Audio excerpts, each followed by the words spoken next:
को नहीं विभिन्न प्रचेषा चली आसुअछि। ख्रीष्टपूर्व 4th शताब्दी ग्रीक दार्शनिक आरिस्टोटल प्राणी मानकर बासस्थान मुख्यतः जल, स्थल और वायु को भित्ति करी सेमानक श्रेणी विभाग करथिले। किंतु सेही श्रेणी विभाग किछि भूल धारणा पर आधारित थिला।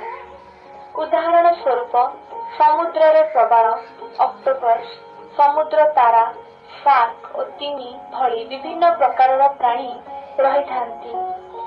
एमाने समस्ते परिस्थान दृष्टि जलचर, किंतु समान परिस्थान व्यतीत एमानक ठारे अन्यान्य सामंजस्य अति कम।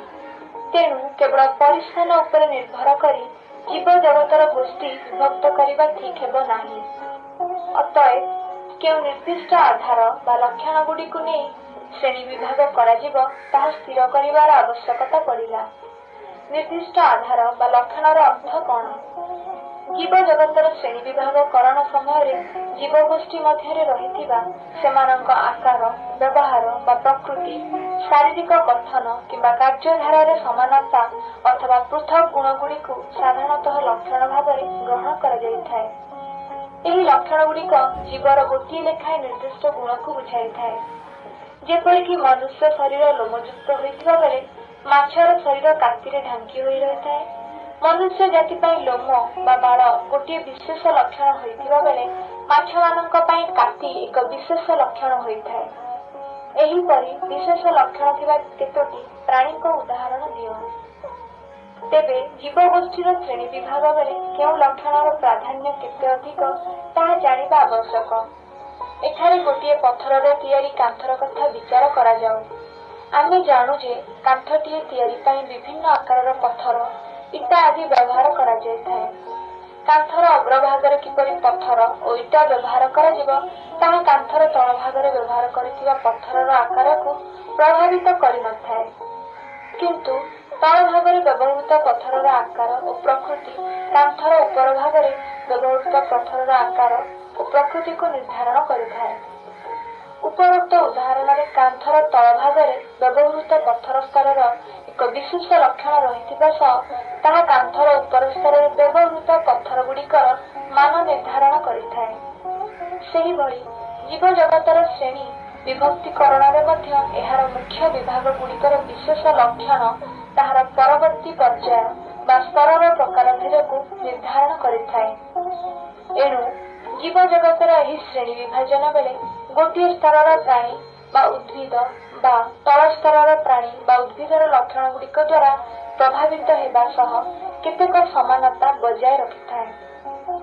एही धारारे आमे लक्षणर स्तर और परस्पर संबंधित लक्षण गुड़िक व्यवहार करी जीव मानकर श्रेणी विभाग करि परिबा। एठारे कोषर प्रकृति ठारू आरंभ करी विभिन्न जीव मध्यरे अनेक सामंजस्यपूर्ण लक्षण थिले मध्य जीव मानकर श्रेणी विभाग समय केतेक अंतः संबंधित लक्षण द्वारा ही जीव गोष्ठीर श्रेणी विभाग करा जाइथाय। एहार केतेक उदाहरण निम्नरे उल्लेख करागला। 1. सुनेष्ठीय कोषरे कोष अंगिका और नेष्टि थाए, जहा द्वारा बहुकोषी जीव मानकर विभिन्न कोषीय प्रक्रिया अलग अलग भल भाव कार्य करि पारे। 2. प्राक नेष्ठीय कोषरे एक संगठित नेष्टि नथाए एवं सेही कोषर विभिन्न क्रिया गुड़िक सुनेष्ठीय कोष गुड़िकर अलग भाव कार्य करिथाए। 3.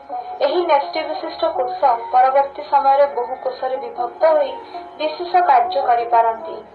एणु नेष्टियुक्त कोष सुसंगठित जीव जगतर श्रेणी विभाग एक विशेष लक्षण भाव कार्य करिथाए। जीव शरीर कोष गुड़िक अलग अलग रही अथवा एकाठी रही एक अविभाज्य गोष्ठी रूपे कार्य करिथांती। अनेक कोष जेतेबेले एकाठी होई गोटे जीव गठन करिथांती सेतेबेले सेमानक ठारे श्रम विभाजनर नीतिटी कार्य करिथाए एवं सेही परि स्तरे शरीरर समस्त कोष एक प्रकारर न होई अलग अलग आकार और कार्य करिथांती। जीव गठनर परिकल्पना को नहीं यह एक मूल पार्थक्य दर्शाइथाए। एमोबा बा कृमिर शरीर गठन रे थिबा विभिन्नता एहार प्रमुख उदाहरण। एथिरे एमोबा एक कोषीय प्राणी होइथिबा बेले कृमि एक बहुकोषीय प्राणी होइथाए। ସମସ୍ତ ଜୀବ ଆଲୋକ ଶୋଷଣ ପ୍ରକ୍ରିୟା ଦ୍ୱାରା ନିଜର ଖାଦ୍ୟ ପ୍ରସ୍ତୁତି କରିପାରନ୍ତି କି? ଭାବିଲ ଦେଖି। ଉଦ୍ଭିଦ ଆଦି କେତେକ ଜୀବ ନିଜ ଶରୀରରେ ଖାଦ୍ୟ ପ୍ରସ୍ତୁତ କରିପାରୁଥିବା ବେଳେ ପ୍ରାଣୀମାନେ ଅନ୍ୟଠାରୁ ଖାଦ୍ୟ ଗ୍ରହଣ କରି ବଢିଥାନ୍ତି। ଏହି ଦୁଇ ଗୋଷ୍ଠୀର ଜୀବମାନଙ୍କ ଶରୀରର ଢାଞ୍ଚାରେ ବିଶେଷ ପାର୍ଥକ୍ୟ ରହିଥାଏ। ଯେଉଁ ଜୀବମାନେ ଆଲୋକ ଶୋଷଣ କରନ୍ତି ସେମାନଙ୍କ ଶାରୀରିକ ସଂଗଠନ କିପରି? ଏହା ଅନ୍ୟମାନଙ୍କଠାରୁ ଅଲଗା କି? ନିଜେ ବିଚାର କର। ପ୍ରାଣୀମାନଙ୍କର ଶରୀର କିପରି ଭାବରେ ବିକାଶ ହୋଇ ବିଭିନ୍ନ ଅଙ୍ଗ ପ୍ରତ୍ୟଙ୍ଗରେ ବିଭକ୍ତ ହୋଇଅଛି ଏବଂ ଭିନ୍ନ ଭିନ୍ନ କାର୍ଯ୍ୟ ପାଇଁ ସେମାନଙ୍କର ରହିଥିବା ବିଶେଷ ଅଙ୍ଗଗୁଡ଼ିକ କ'ଣ ତାହା ଅନୁଧ୍ୟାନ କର। ଉପରୋକ୍ତ ପ୍ରଶ୍ନଗୁଡ଼ିକରୁ ଆମେ ଜାଣିପାରିଲେ ଯେ ଜୀବ ଶରୀର ଗଠନର ବିଭିନ୍ନ ଲକ୍ଷଣକୁ ନେଇ ଉଦ୍ଭିଦ ଓ ପ୍ରାଣୀଙ୍କ ମଧ୍ୟରେ ଶ୍ରେଣୀ ବିଭାଗ କରାଯାଇଅଛି।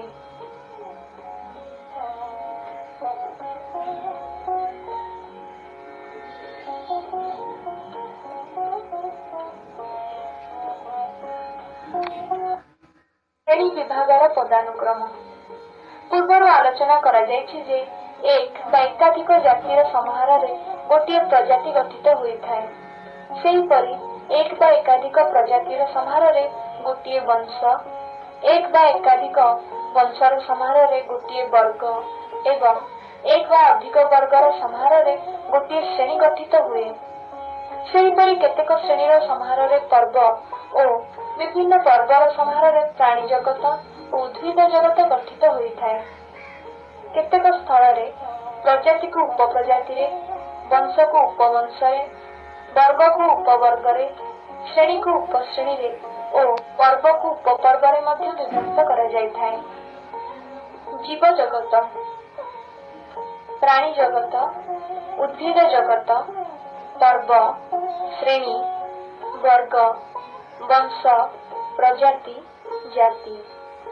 ଜୀବ ଜଗତରେ ଶ୍ରେଣୀ ବିଭାଗର ପଦାନୁକ୍ରମ। ଏହି ଶ୍ରେଣୀ ବିଭାଗରେ ଜାତିକୁ ଏକକ ଭାବରେ ଗ୍ରହଣ କରାଯାଇଥାଏ। ସାଧାରଣତଃ ଶରୀର ଗଠନର ସମାନତା ସହିତ ଜନନ ପ୍ରକ୍ରିୟାର ସମାନତାକୁ ନେଇ ଜାତି ଗଠନ ହୋଇଥାଏ। ପ୍ରଥମ ପର୍ଯ୍ୟାୟର ଶ୍ରେଣୀ ବିଭାଗ ବେଳେ ଜୀବ ଜଗତକୁ ମୁଖ୍ୟତଃ ଦୁଇ ଭାଗରେ ବିଭକ୍ତ କରାଯାଇଥିଲା, ଯଥା ପ୍ରାଣୀ ଜଗତ ଓ ଉଦ୍ଭିଦ ଜଗତ। କିନ୍ତୁ ସମୟକ୍ରମେ ଦେଖାଗଲା ଯେ ଜୀବ ଜଗତର ଅନେକ ଜୀବଙ୍କୁ ଉପରୋକ୍ତ ଦୁଇ ଭାଗରେ ରଖିବା ଠିକ୍ ହେଉନାହିଁ।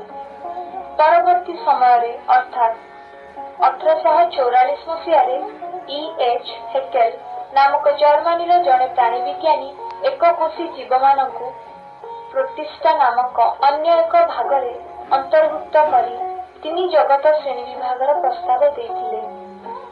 ପୁଣି ରବର୍ଟ ହୁଇଟାକର 1969 ମସିହାରେ ଆଉ ଦୁଇଟି ଜୀବଜଗତ ଯଥା ମୋନେରା ଓ ଫଞ୍ଜାଇରେ ଯଥାକ୍ରମେ ବ୍ୟାକ୍ଟେରିଆ ଓ ଫଞ୍ଜାଇ ବା କବକମାନଙ୍କୁ ସ୍ଥାନ ଦେଇ ପଞ୍ଚ ଜଗତ ବିଶିଷ୍ଟ ଶ୍ରେଣୀ ବିଭାଗର ମତ ଦେଇଥିଲେ। ତାହା ହେଲା ମୋନେରା, ପ୍ରୋଟିଷ୍ଟା, ଫଞ୍ଜାଇ, ପ୍ଲାଣ୍ଟି ଓ ଏନିମଲିଆ।